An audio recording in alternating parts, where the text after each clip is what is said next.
Berjumpa kembali dengan Pak Yogo pada mata pelajaran Al-Quran Hadis, di mana pada pertemuan kali ini pada mata pelajaran Al-Quran Hadis kita sama-sama belajar surat Al-Quraisy.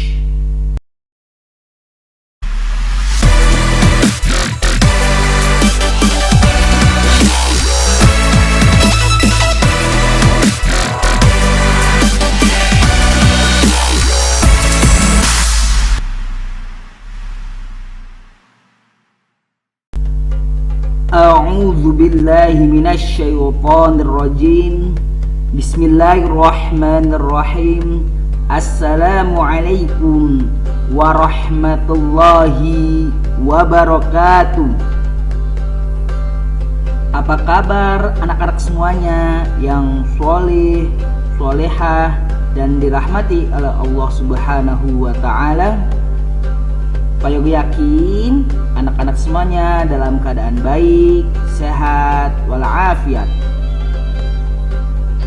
Berjumpa kembali dengan Pak Yogo pada mata pelajaran Al-Quran Hadis, di mana pada pertemuan kali ini pada mata pelajaran Al-Quran Hadis kita sama-sama belajar surat Al-Quraisy. Pak Yogo tidak akan pernah bosan mengingatkan kepada anak-anak semuanya untuk tetap semangat belajarnya dan jangan bermalas-malasan, karena rajin pangkal pandai. Jika kita ingin bisa, maka kita harus belajar.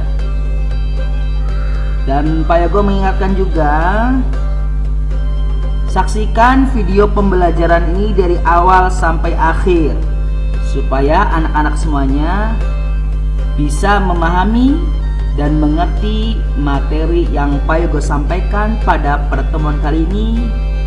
Materi kita hari ini yaitu surat Al-Quraisy.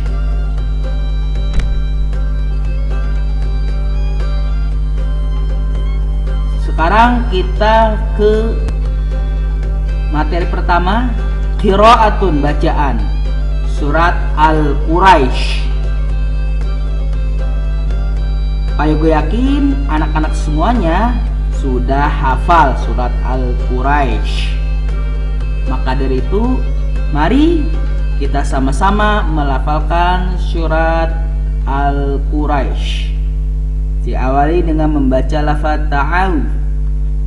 A'udzu billahi minasy syaithanir rajim. Bismillahirrahmanirrahim. Li'ilafi Quraisy ilafihim rihlatash syita'i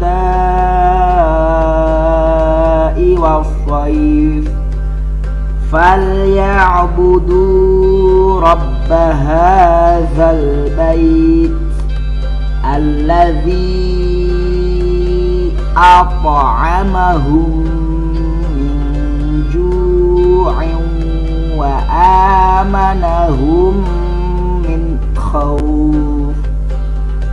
Shadaqallahul azim. Itulah qiraatun, bacaan atau lafaz surat Al-Quraisy. Selanjutnya kita ke materi terjemahan Quran surat Al-Quraisy ayat 1. Disimak dengan baik-baik. Li'ilafi Quraisy. Li'ilafi yang artinya karena kebiasaan Quraisy, orang-orang Quraisy. Nah, surat Al-Quraisy ini menjelaskan kebiasaan orang-orang Quraisy. Apa sih kebiasaan-kebiasaan orang Quraisy? di ayat selanjutnya. Terjemahan Quran Surat Al-Quraisy ayat 2. Ilafihim rihlatash syita'i was-shaif, yang artinya ilafihim, yaitu kebiasaan mereka. Nah, ini menjelaskan kebiasaan orang-orang Quraisy, yaitu rihlatash syita'i, berpergian pada musim dingin, was-shaif, dan musim panas. Jadi kebiasaan orang-orang Quraisy yang pertama yaitu berpergian pada musim dingin dan musim panas. Itu terjemahan Quran Surah Al-Quraisy ayat 2. Selanjutnya terjemahan Quran Surat Al-Quraisy ayat 3. Falya'budu rabb hadzal bait, yang artinya falya'budu, maka hendaklah mereka menyembah Rabba, menyembah siapa? Menyembah Tuhan, hadzal bait, pemilik rumah ini atau Ka'bah. Di surat Al-Quraisy ayat 3 berisi tentang perintah Allah Subhanahu wa taala untuk menyembah kepada Tuhan pemilik rumah ini atau Ka'bah, atau perintah Allah Subhanahu wa taala kepada orang-orang Quraisy untuk menyembah pada Allah Subhanahu wa taala. Kenapa Allah Subhanahu wa taala memerintahkan kepada orang-orang Quraisy untuk menyembah kepada Tuhan pemilik rumah ini Ka'bah atau menyembah kepada Allah Subhanahu wa taala? Penjelasannya ada di ayat selanjutnya. Terjemahan Quran Surat Al-Quraisy ayat 4. Alladzi at'amahum, yang telah memberi makanan kepada mereka, min ju'in, untuk menghilangkan lapar, wa amanahum, dan mengamankan mereka, min khauf, dari ketakutan. Itu alasan Allah Subhanahu wa taala memerintahkan kepada orang-orang Quraisy untuk menyembah kepada Allah Subhanahu wa taala, karena Allah Subhanahu wa taala telah memberikan makanan kepada mereka untuk menghilangkan rasa lapar dan mengamankan mereka orang-orang Quraisy dari rasa ketakutan. Itulah terjemahan Quran Surat Al-Quraisy dari ayat 1 sampai 4.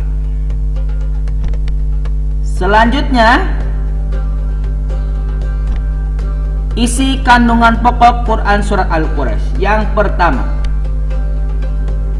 Surat Al-Quraisy artinya orang-orang Quraisy. Surat Al-Quraisy adalah surat yang ke-106.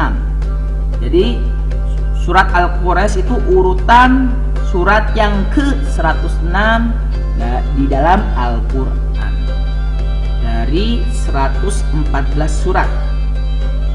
Kemudian Surat Al-Quraisy terdiri dari 4 ayat. Jadi Surat Al-Quraisy memiliki 4 ayat.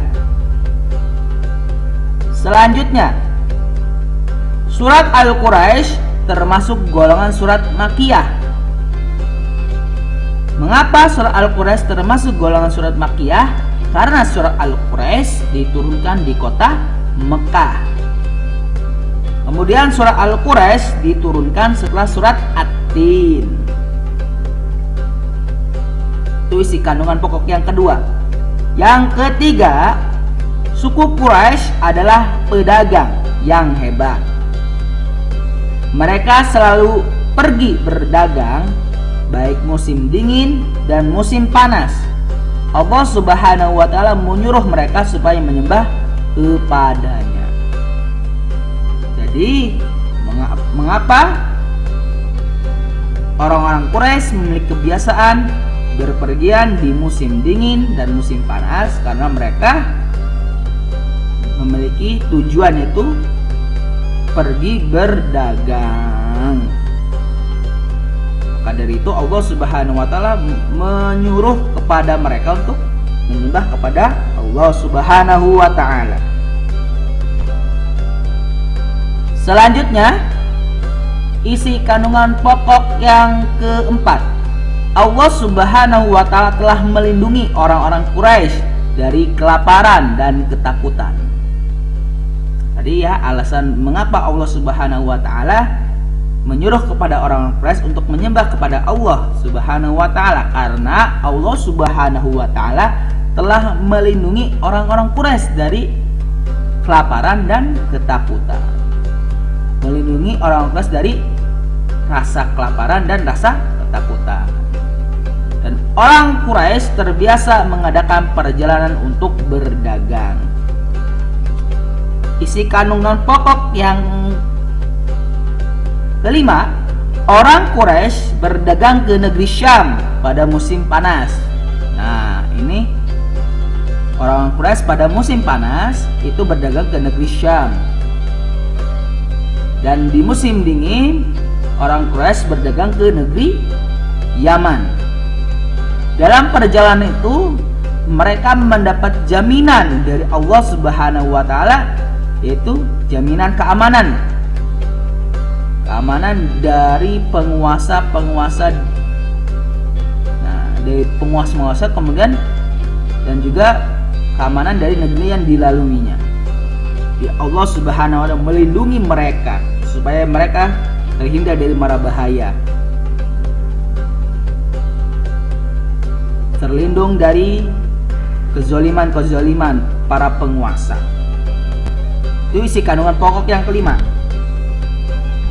Yang keenam, itulah adalah suatu nikmat yang amat besar dari Tuhan mereka, karena tidak semua suku-suku Jazirah Arab mendapatkan perlindungan keamanan seperti yang dirasakan oleh suku Quraisy. Itulah mengapa Allah Subhanahu wa taala mengabadikan nama suku Quraisy di dalam Al-Qur'an. Karena Allah Subhanahu wa taala memberikan perlindungan, jaminan keamanan, perlindungan, kemudian menghilangkan mereka dari rasa takut, memberikan makan supaya menghilangkan rasa lapar. Terima kasih atas perhatiannya kepada anak-anak semuanya yang soleh, solehah dan dirahmati oleh Allah Subhanahu wa taala yang telah menyimak atau menyaksikan video pembelajaran ini dari awal sampai akhir. Apabila anak-anak semuanya ingin bertanya, silahkan bertanya di kolom komentar video ini. Atau bagi anak-anak yang ingin bertanya atau belum paham, masih belum paham materi yang Pak Yogo sampaikan pada pertemuan kali ini, silahkan bertanya melalui WhatsApp, meminta tolong kepada ayah dan bundanya. Sekali lagi terima kasih atas perhatiannya. Kurang lebihnya Pak Yogo mohon maaf. Uswikum wa nafsi bitaqwallah. Wabillahi taufiq wal hidayah. Wassalamualaikum warahmatullahi wabarakatuh.